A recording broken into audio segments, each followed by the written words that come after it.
انا كنطالب محمد السيد يتفرج في الفيلم ويستقبلني شخصيا ونهضروا. سينو غندير لو جو سياسي. لا لا لا لا لا لا، سينو غندير لو جو سياسي وغنخليها فضيحه في المغرب. عندهم 48 ساعه. يستقبلني شي واحد يا بن كيران يا سيدنا، شي واحد من الرئيس الكبار. عندهم 48 ساعه.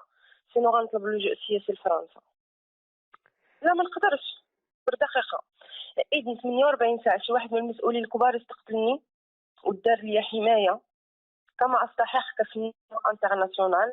سينو نطلب لجوء سياسي. كاينين دول اخرين بغاوني، دول اخرين عندهم يديروا بيا. عندي دار كطالب شي واحد من المسؤولين يستقبلها.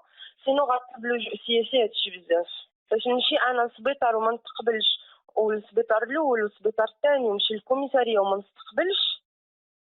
ما يمكنش. اذن فين هي الحمايه، فين هو الامن في هذه البلاد؟ كمواطنه مغربيه في هذه البلاد مني نمشي للكلينيك ويعرفوا الهويه ديالي وما بغاش يستقبلوني، ونمشي للكوميساريه ويعرفوا الهويه ديالي وما بغاوش يستقبلوني، يا يستقبلني واحد من المسؤولين يا اقسم بالله ما حد وجهي دابا وجهي هكا غدا غيصبح اكثر ودي غتصبح اكثر وغيصبحوا بزاف د الحوايج اكثر.